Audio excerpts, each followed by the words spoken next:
Pada kesempatan kali ini kami akan membahas mengenai fenomena pay later dan gaya hidup konsumtif anak muda dipengaruhi oleh TikTok. Materi ini berkaitan dengan vintage dan financial innovation. Selamat menyaksikan.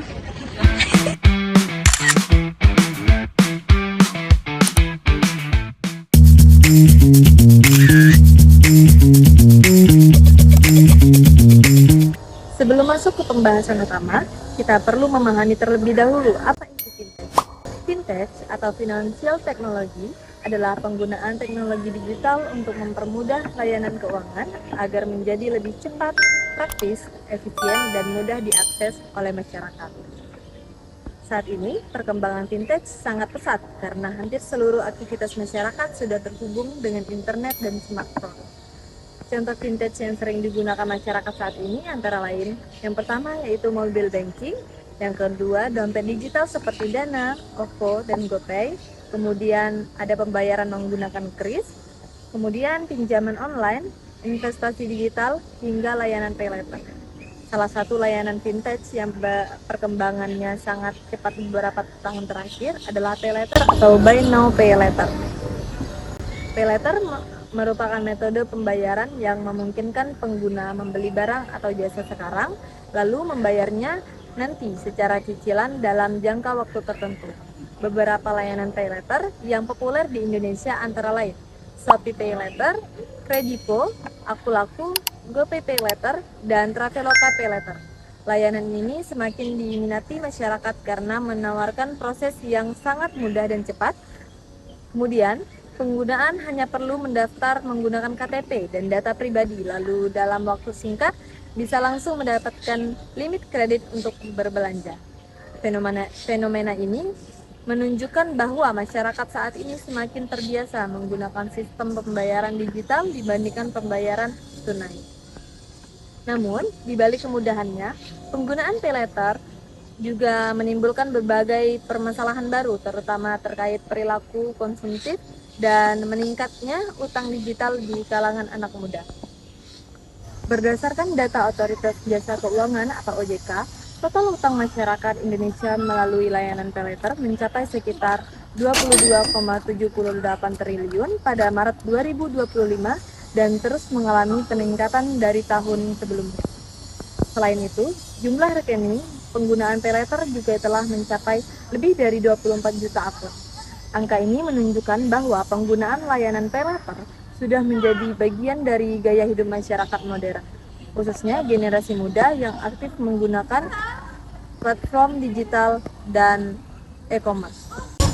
Tidak hanya itu, OJK juga mencatat bahwa pembayaran pay later dari perusahaan multi-finance tumbuh sekitar 59,1% secara tahunan.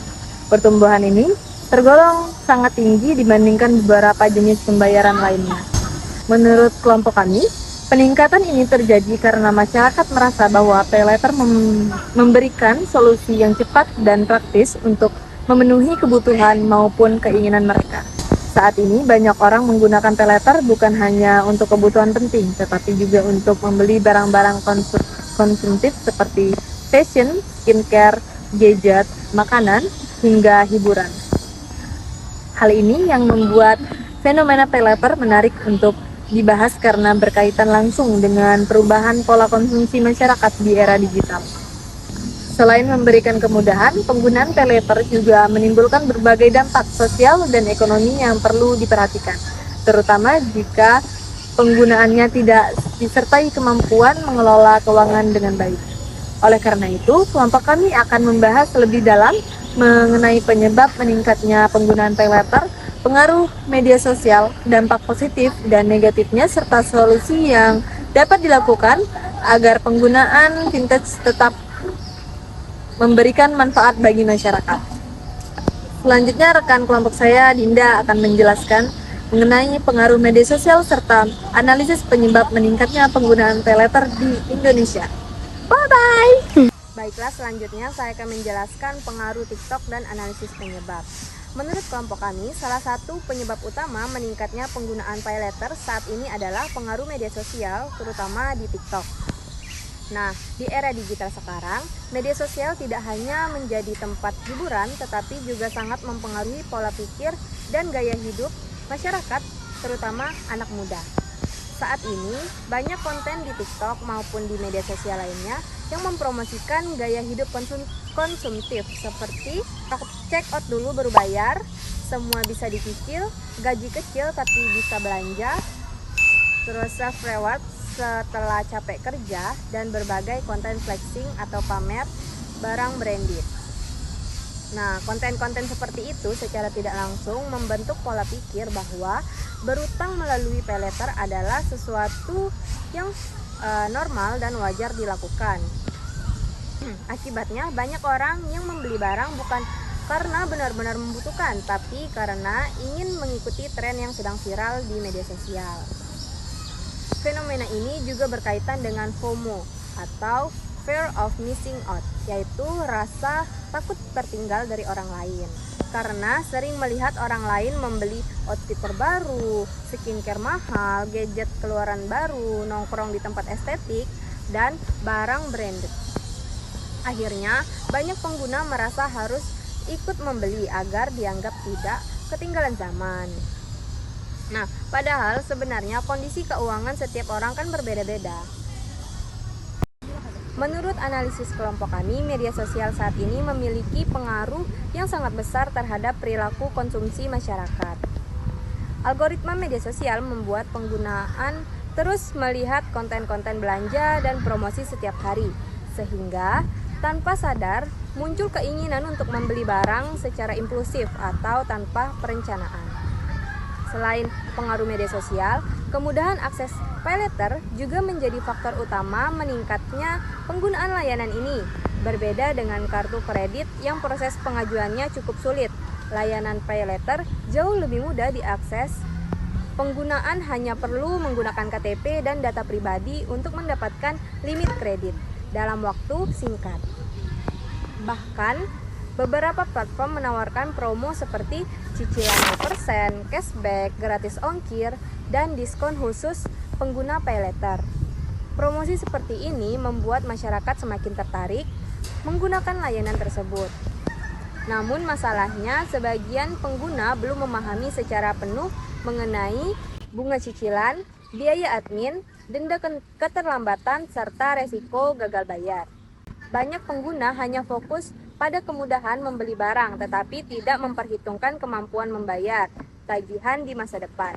Akibatnya, tidak sedikit orang yang akhirnya terlilit utang karena menggunakan beberapa layanan paylater sekaligus.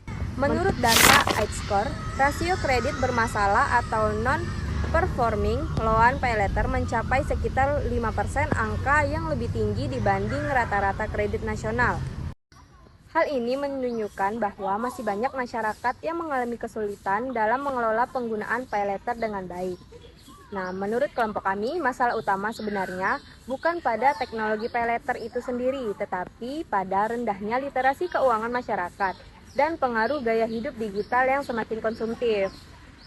Karena itu, masyarakat perlu memiliki kemampuan mengatur keuangan dan membedakan antara kebutuhan dan keinginan agar tidak terjebak dalam penggunaan kredit digital yang berlebihan. Selanjutnya, Nabila akan menjelaskan mengenai dampak positif dan negatif penggunaan paylater bagi masyarakat.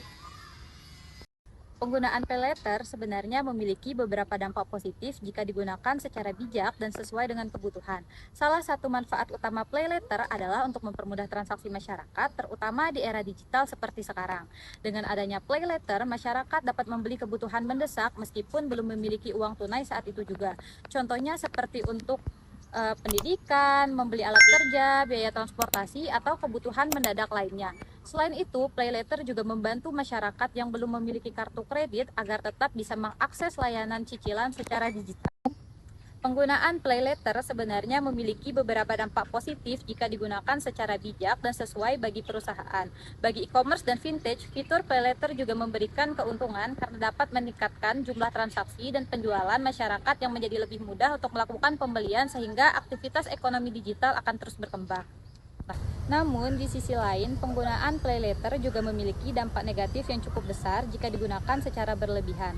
Salah satu dampak yang paling terlihat adalah meningkatkan perilaku konsumtif di kalangan anak muda. Karena pembayaran dapat dilakukan nanti, banyak pengguna yang merasa bahwa pengeluaran mereka kecil dan tidak terlalu terasa. Padahal sebenarnya tagihan terus bertambah setiap bulannya. Akibatnya, pertama, pengeluaran menjadi tidak terkontrol, kedua, tagihan menumpuk, ketiga, munculnya kebiasaan berutang, dan keempat, banyak pengguna yang mengalami kesulitan keuangan.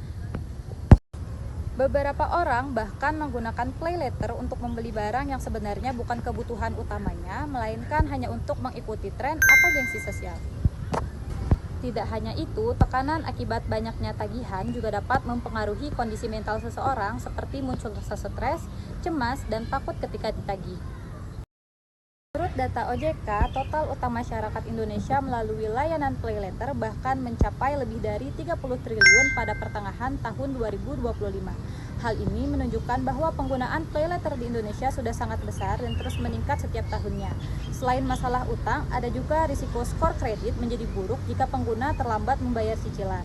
Saat ini, riwayat pembayaran penggunaan sudah tercatat dalam sistem informasi keuangan. Jika seseorang sering terlambat membayar atau gagal bayar, maka skor kreditnya akan menurun. Akibatnya, di masa depan pengguna bisa mengalami kesulitan ketika ingin mengajukan pinjaman kembali. Menurut kelompok kami, hal ini menunjukkan bahwa penggunaan paylater tidak hanya berdampak pada kondisi ekonomi, tetapi juga dapat mempengaruhi kehidupan sosial dan psikologis para penggunanya. Karena itu, penggunaan teknologi keuangan harus disertai dengan kemampuan mengelola keuangan secara bijak. Pada dasarnya, vintage dibuat untuk membantu masyarakat, bukan untuk mendorong perilaku boros dan konsumtif. Kedua, masyarakat harus lebih bijak dalam menggunakan media sosial dan tidak mudah terpengaruh oleh tren maupun gaya hidup yang ditampilkan di internet. Kita perlu memahami bahwa apa yang terlihat di media sosial belum tentu sesuai dengan kondisi keuangan kita sendiri.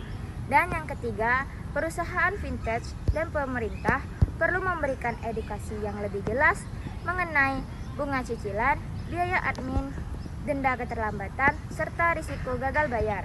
Selain itu, pengawasan terhadap layanan vintage juga perlu diperkuat agar masyarakat terlindungi dari penyalahgunaan layanan keuangan digital. Berdasarkan analisis kelompok kami, meningkatnya penggunaan paylater dipengaruhi oleh beberapa faktor, yaitu kemudahan akses kredit, rendahnya literasi keuangan, pengaruh media sosial, dan serta gaya hidup konsumtif di era digital. Menurut kelompok kami, masalah utama sebenarnya bukan pada teknologinya, tetapi pada cara pengguna mengelola keuangan mereka. Karena itu, ada beberapa solusi yang menurut kami penting untuk dilakukan. Pertama, meningkatkan literasi keuangan sejak usia muda. Masyarakat perlu memahami cara mengatur pengeluaran, membuat prioritas kebutuhan, dan memahami risiko penggunaan kredit digital agar tidak terjebak dalam utang konsumtif. Dari pembahasan yang telah kami jelaskan, dapat disimpulkan bahwa paylater merupakan salah satu inovasi vintage yang berkembang sangat pesat di Indonesia. Perkembangan teknologi keuangan memang memberikan banyak kemudahan bagi masyarakat dalam melakukan transaksi dan memenuhi kebutuhan sehari-hari. Dengan adanya paylater, masyarakat dapat melakukan pembayaran secara praktis, cepat, dan fleksibel.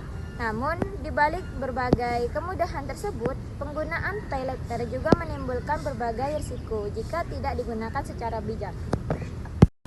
Menurut kelompok kami, vintage sebenarnya memiliki banyak manfaat jika digunakan sesuai kebutuhan dan kemampuan finansial pengguna.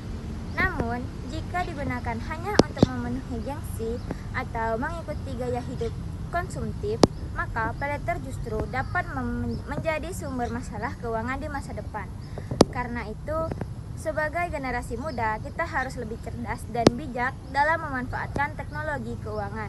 Jangan sampai kemudahan yang diberikan teknologi justru membuat kita terjebak dalam kebiasaan berutang dan kesulitan finansial. Sekian pemaparan video dari kelompok kami, semoga dapat bermanfaat dan menambah wawasan kita semua. Kami ucapkan terima kasih dan sampai jumpa.